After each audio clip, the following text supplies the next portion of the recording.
Well, good morning, everybody. My name is Jeff DeVerter, and I am the Chief Technology Evangelist here at Rackspace Technology, and so glad that you're with us here today. And hey, as per normal, my friends, let's go ahead and introduce yourselves in the comments on whatever platform you're on, whether it's YouTube or the LinkedIn or Twitters. And my son loves it when I call it the Twitters.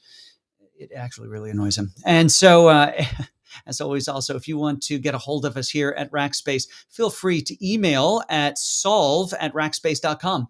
You can track us down there. Those emails don't only come to me directly, but also the whole production team, like producer Daniel, who's behind the console this morning, making all the video magic happen. Well, folks, this is going to be a great morning. I'm glad that you've chosen to be with us today. And we're going to go through a lot of our normal fun stuff. Hey, Deepak, we're so glad that you are here with us. And we're trying some new features also. Hopefully, we're going to start to see some comments and stuff overlay. There they go. Now they're working. Way to go, producer Daniel, making all the magic happen with all the fancy buttons. And Gary is a Racker from the UK. Gary, I'm so glad that you are here. Tell all your friends and neighbors, hey, and welcome from the capital, Capital. All right, good. Lisa Lowry's here, Flare Data Systems. Glad that you're here, Lisa. Guys, this is going to be a great morning. Got some great content for you. Egypt is here. Fantastic. Love me some ancient Egypt history. And Sean Gardner. Sean and I went to breakfast yesterday. Anyone else in San Antonio want to go to breakfast? Meet up with Sean and I. We had a great time. All right, let's get into the program, friends and neighbors from all over the world. Oh, we got a friend from New Jersey. Daniel, you've got a friend. Hey, let's go into This Week in Cloud. Guys, this is the section where we go over the news that is the news and why it matters, well, to you guys. And the first is a really interesting article. I just had to pause. Roger, the Twitters is where he learns the hip lingo. That's exactly right, Roger. The Rogers. You're now the Roger. How about that? Hey, folks, this is a really cool article out of Mastering the Art of Cloud Tagging Using Data Science. Now, cloud tagging is huge, right? It's one of those things as we adopt more and more cloud-based assets and resources. And guys, these things proliferate like bunnies once you get into that environment. Keeping track of all of that has to be more than just looking at the utilization bill at the end of the month that you get from your favorite cloud provider. And so we know there are ways to manually do this work, and it can be based on location. It can be based on production status, dev, test, prod, application, the application it's actually running, maybe division inside of the company. Well, there's some new science and some new thinking that actually some of this should be generated and be tagged automatically through the use of machine learning algorithms. So basically looking at all the workloads that are out there and making some dynamic recommendations, and in some cases, maybe even dynamically tagging them. Now, this article, like all of the articles and all of the resources, are available over at the show notes page for this episode. Just head over to rackspace.com/solve/84. This is episode 84 of all things Solve or Cloud Talk Live. So go check those out. Now, I want to also tell you about an article. In fact, I sent this over to a good friend, Sean Gardner, yesterday because it's an interesting topic. And it's written by a gentleman who you really should just set a web crawler for and read everything he writes because he's a smart dude. His name is David Lithicum. Now, David wrote an article back in mid-December, but I just found it yesterday or the day before. And the title, of course, is The Future of Cloud Ops, Big Challenges and Possible Solutions. So there's this debate that goes on that when you are running, hey, welcome from India, glad you're here. Oh, a couple from India, glad. And Roger, the Rogers, he says, dig it. All right, there's some debate that's gone on. In fact, I've had this debate with some folks online actually, and that is that when you move out into the cloud, what is the reason for a managed service? Now, I want to Louisville, Kentucky. I love Louisville. Is to separate the thought of managed services, which sounds like we're using a service provider, and let's just talk about the operations for your workloads, because operations the act of operations still needs to occur, regardless of whether it's you have an application running in a traditional mindset or in a data center, or whether it is running in a very DevOpsy fashion out in your favorite cloud provider. Now, the nature of the operations absolutely changes. I don't discount that at all, but there is a need for cloud ops. And this article actually goes through and talks about what some of those challenges are. It talks about, where the great benefits are, why you don't want to just set and forget your workloads out in the cloud. We talk about the rise in the use of atypical platforms. It still needs attention. The shift to utility-based consumption model. All of these things need attention.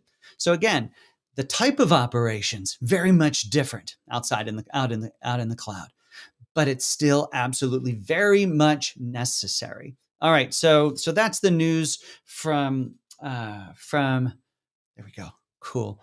Let me push that button right there. So that's some of the cloud news that's going on and why it matters in the world and why you want to go pay attention to it. Again, you can find these articles, links to all these articles, and you should be reading these articles. They are useful and they're short. Those are my two requirements when researching content for this show. But you can find them at rackspace.com/solve/84. And all that's on there are the assets that you need. And after we're done here, by about noon today, Central Time, the audio from this will be there as well. So no one's going to be popping in trying to get you to buy something. Just go check out the resources. Let's move on to cloud releases for a second. Now, this is kind of cool. I like to bring up anytime AWS does something with Nimble Studio because the concept of it is just awesome. And it's truly a service that they've created for, movie studios, TV studios, and the like. And it's a way to go through that whole production process by utilizing assets that exist out inside of the cloud, inside of AWS in this context. So whether it's storyboarding, whether it's rendering farms, all of it from soup to nuts can be handled out there. Now, Gerardo, welcome from McAllen, Texas, farthest point south in America, as far as I've known that we've had somebody join us. But they've launched the ability to validate launch profile configurations inside of this. Now, this has been a bit of an issue because the exact configuration through the different workload or work stream needs to be different every time. Now they've added the ability to validate that. So go check that out over at AWS Nimble Studios. Really a neat thing. Now over from our good friends at Microsoft and Azure, they have public preview of Azure Static Web Apps Enterprise Grade Edge. Now this is kind of nifty. Stick with me for a second. So you use these Azure Static Web Apps, this Enterprise Grade Edge, still early here, now it's in preview, to increase your website loading speed and enhance security and optimize reliability for your global applications. Now, it's a combination of several different Azure tools. It's Azure Static Web Apps, it's Azure Front Door, and it's their CDN, their Content Delivery Network. This is in public preview, but it's a way for these static type websites to be geo-distributed, to be essentially instantaneously available. You're not using this for your shopping cart. These are the static websites. And so it's a pretty cool combination of features from Microsoft to get your content to everyone's favorite word, the edge. All right, we've got from Kendra, India. Hey, welcome, Sanjay. We're glad that you are here. All right, now lastly from Google. They have in GA access to the Compute Engine API using Cloud Client Libraries. Now, Cloud Client Libraries, got to admit, had to do a little reading on this one, is while all of the cloud providers, including GCP, makes all their endpoints for interacting with their cloud available through an API, or of course you can do it through the website, but this is in the context of the API. But what they've created are these, I'll call them code starter kits, these cloud content libraries, to be able to take their snippets of code and instantiate these cloud capabilities directly from inside your code. Now it's available in Go, in Java, .NET, Node.js, PHP, Python, and of course, Ruby. So look for that. This is general availability for access to the Google Compute Engine API via these libraries. So good stuff there. All right. So let's talk. Ooh, this is always a fun. Oh, that's the wrong time. Don't look at that. It's 84. 84 is what we got. Didn't update that in the old deck. Hey, let's talk about the job of the day. And as you know, we're going through this great resignation in the world. Everybody's flip-flopping jobs all over the place. And it seems like everybody's got opportunities to get hired. And I keep going to these meetings inside of Rackspace where the first and foremost is, have we filled some of these key positions? So I thought I'm bringing them to the Cloud Talk live program. So folks, here is today's job. And this is a pretty impressive one. This is a director level position for what we call elastic engineering. Remember when we talked earlier about cloud operations? Well, this is how Rackspace approaches cloud operations in a dynamic modern application mode. So we need somebody to help oversee all of that. Now, again, it's a director level position. It's a product manager position, and so it's. I'm just going to read you a bit of the job. Well, I got to show you the job description. I got it all on the screens here. So it's Rackspace Managed Public Cloud is looking for a dynamic product leader to own and rapidly evolve our premier managed service, Rackspace Elastic Engineering. Guys, this is a killer opportunity for somebody who's in product management, knows how to interact with large organizations from support to marketing to engineering, all of those things, and helping to define and make available to the world this service offering. And it is an important one for us over here. So if you are interested in that, you know what? That link is available as well. If you head over to rackspace.com/solve/84. This is episode 84. All right, guys. And as always, this content will be available in the Cloud Talk podcast stream. So if you're a subscriber there already, you're good to go. If not, you may want to go subscribe to Cloud Talk in case you ever miss one of these nifty little conversations. All right, so that's our job of the day, and that's what pulls us now over into the discussion. Now, normally I bring in a guinea pig, or should I say a guest, and we get some time talking about whatever their area is. In fact, last week I had Nirmal on from Rackspace. He's a principal architect in our data teams, and just a super brilliant guy. By the way, he's coming back in February. I was going to say November, but that'd be a long time to wait. He's coming back in February, and he's going to talk about data literacy in your organization. So get ready for that. It's going to be a great event. It's on the 8th, February 8th. All right, Lalit from India, I'm glad that you're here. But today we're going to talk about, I wrote a little article right there, the 5 predictions of tech for 2022. Now, these tech predictions, while I think we will see them really coming into form here in 2022, I think these are things that are going to carry us for the next several years. So let's step through some of these things. And I'd love to hear your points. So, use the little comments down below and let me know what you think. The first and my favorite acronym of the world is RPA, Robotic Process Automation. Of course, I just talk about automating processes. Now, in these industries, these businesses that we're in that have grown up over decades, there are processes after processes. There are these manual processes that every business has, and they account for literally millions of dollars inside of of your organizations. It's true of Rackspace as well. We are a huge consumer of RPA-based technologies. And again, RPA, robotic process automation, we're not talking about physical robots. We're talking about software robots that are programmed to pay attention to a condition, and when that condition occurs, to do something. Now, that could be a one-step do something. It could be a chain of events to do something. The example I use all the time is people are emailing in or FTPing in invoices and payment information. And that always comes into a common Dropbox, and somebody looks for that and something shows up there. They take that information and type it in to their accounting system. Manual swivel chair, I'm in a swivel chair, type of an activity, taking it from one point and putting it into another place. Well, this is a perfect thing for a robotic process automation tooling to get in and help. And that's where it's programmed to look for an invoice that comes in. It recognizes PO numbers. It recognizes customer names. It recognizes invoice numbers and amounts and all of these sorts of things, and then can populate a spreadsheet, which can then can go and populate into your accounting or ERP type of system. And it takes that person who used to do that job and alleviates them needing to do it. Now, I hear what you're saying. I can hear it through the interwebs. You're saying to yourself, but Jeff, you're putting people out of work. No. In fact, let's take the example of somebody who might do that work. And every time I give this example, I like to use the name Betty. So let's say that Betty is the person who watches the inbox and types the information in over here. Now, Betty is very valuable because Betty knows the whole process of that when something doesn't fit, who they talk to, and all sorts of other conditions. And that's a very valuable role inside of an organization. But Betty is one person. She's probably making minimum wage at best, if not just being a contractor. There's no benefits, and there's really no longevity as the tech tools kind of keep infiltrating her organization. But let's say that Betty goes and gets 3 months of training in Automation Anywhere, or the Microsoft Power BI, and fill in the blank on the tool set, and can now create these bots in a very WYSIWYG type of a fashion and make it available for her organization. Well, now Betty is a very valuable person to the organization. She is officially a software programmer, and she's now no longer somebody of lower value from a contributor standpoint, but now this is a job that's going to make $60,000, $70,000 starting for somebody with that training.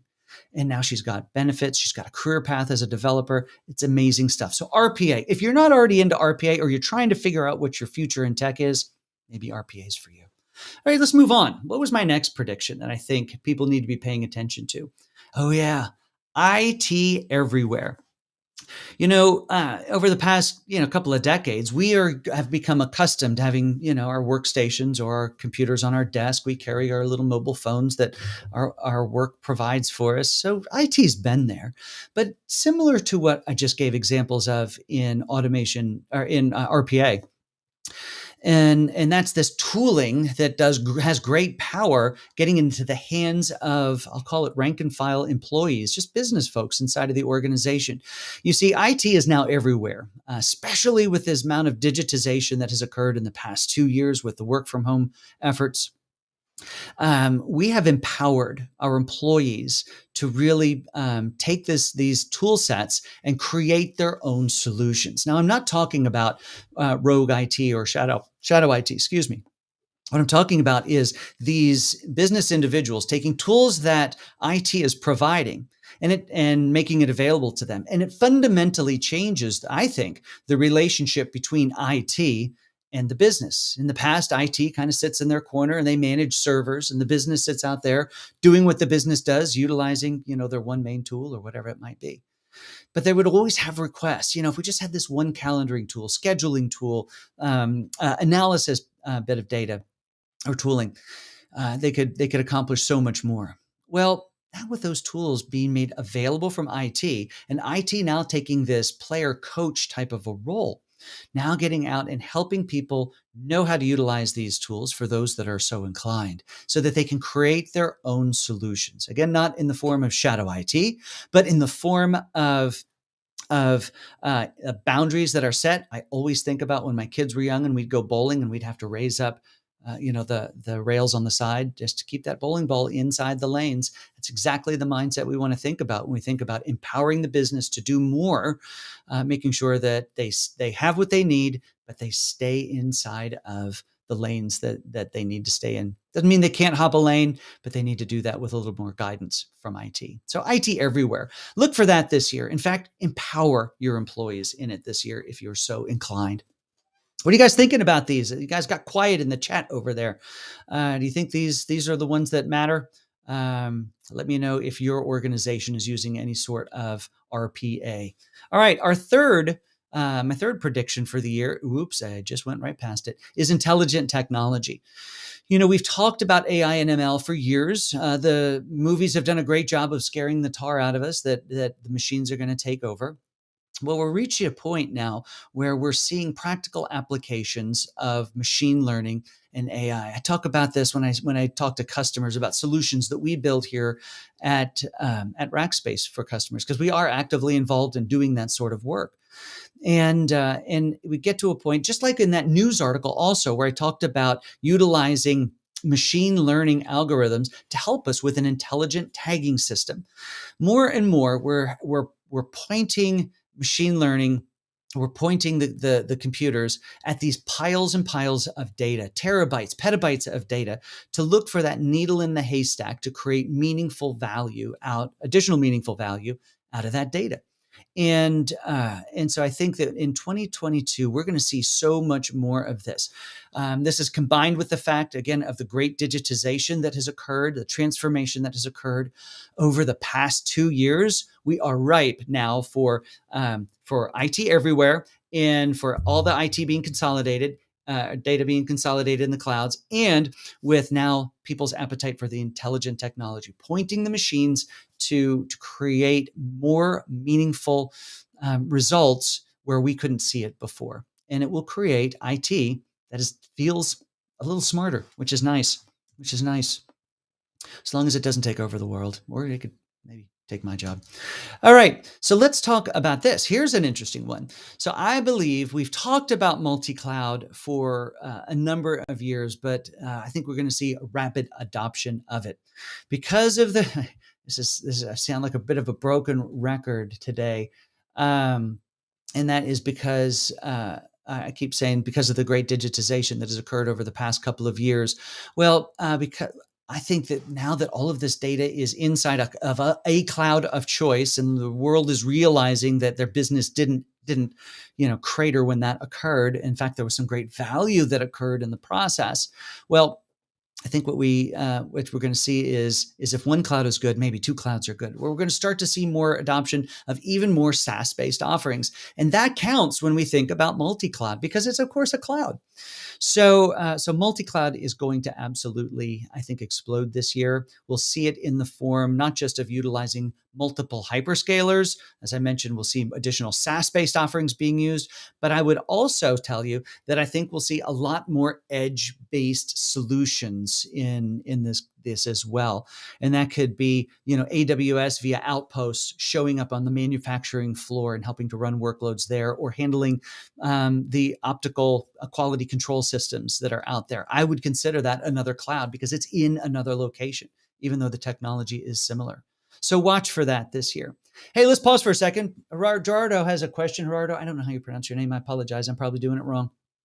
He says, would you say, in fact, Daniel, you may have brought this up. You did. Would you say RPA with caution? Look for no-fee RPA tools. What RPA platform has Rackspace ventured into? Oh, all very good questions. So should you go in with caution? Yes, you should always venture into new technologies with caution. Find some workloads that are, the world doesn't, your business doesn't live and die by these workloads. Find some simple things and venture into it there. RPA tools. What are my favorite RPA tools? If your organization isn't already using a set of RPA tools and you're a Microsoft 365 subscriber, I would encourage you to look at the Power Platform. And there's tons of free training online. There are some amazing resources to teach you how to do stuff. And it can be, thank you. And it can be as simple as helping you as an individual get control of your inbox, creating, we all know that Outlook has rules that can be created. Well, you can actually do some pretty fancy things with those attachments utilizing the Power Platform. Go check out that. If you want to get a good overview of it, my good friend Shane Young over at PowerUps 911 or 41911 for PowerUps 411. I've forgotten what the name of his business is, but go check that out. It's really awesome. You can find Shane Young on YouTube, and he's got tons of them there. Producer Daniel to the rescue. Hey, Daniel, would you go grab a link to his site and drop it in the chat, and then we'll put it on the webpage as well. Because if you're interested in learning a little more about that, go check that out. We use UiPath here at Rackspace and are quite happy with it. We also use some Automation Anywhere. We are a big fan of their tool set as well. All right, so let's get back into the program. I think I've got one more deal I want to talk about. My last prediction. Yeah, that's right. Oh yeah. The talent war is over. And guess what? The talent won. And you know who the talent is, folks? You win. What does all this mean? It's clever and it's catchy. So I'd encourage you. Oh, thanks, Sean, for grabbing that link. You're a good man. All right. So yeah, this is exactly right, Sean. Perfect. Thank you so much. So the talent, guys, you guys are in control. Now, if you didn't already know that, you were before, but at least at this point, your corporate overlords now recognize the fact that you're in control of your future. So, if you are not settled on where you are as an individual. The opportunities for new roles. Everybody is hiring because everybody's moving around right now, but it's actually a lot wider as well, and meaning that everybody's okay with work from home at this point, effectively as well. So if you've always wanted to work for a company that's far, far away, now you have that opportunity. If you just want to go and be adventurous for a while, get on the road in an RV and work from anywhere. Those are pretty cool opportunities now too. But I'm going to turn the tables for a second in this conversation and talk to people who are leaders of other individuals. You are a manager, you are a director, you are a leader of leaders, you run a company, whatever it might be. Guys, you have got to. I read a great article a couple of weeks ago. It was from Harvard Business Review, and it was entitled, basically the topic was that employers need to start courting their employees again. They really need to start trying to, in a sense, daily rehire them. And it's a super interesting article. I'll try to find it and then add it to our links page. But I would encourage you, just because you've got that employee there, it's time to double down, even if they've been there for a while, to help make sure that they stay there. They realize they're a valued member of the team. All right, guys, those are my 5 predictions for the year, and you can find them over on the Solve website. If you're confused where to find that, of course, you can just go over to rackspace.com/solve/84, and you'll find all the links that you need over there. And in fact, I think I'm going to bring a little thing up on the screen that's going to show us that, if all these things would work. We already saw that. Anyway, there we are. Solve at 84. There we go. Perfect. Also, if you haven't already subscribed to Cloud Talk, we do not only provide the audio from these events inside of there, but you can, but also we have long form interviews that have fancy music and everything behind them. So I'd encourage you to go check those out. Just released one last week about some of our findings in our last survey, but on the security side, I think. And then I've got one coming up in a little bit from the Chief Growth Officer from a company called Platform 9.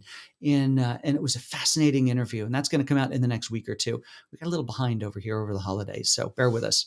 Everyone, I appreciate your encouragement. I appreciate your kind words this morning and being engaged with me here this morning. We've got more things coming up.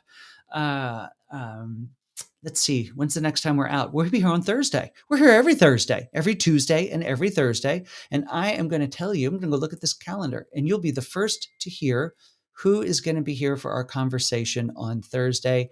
Well, do you know who it's going to be? You guys are going to want to be here for this.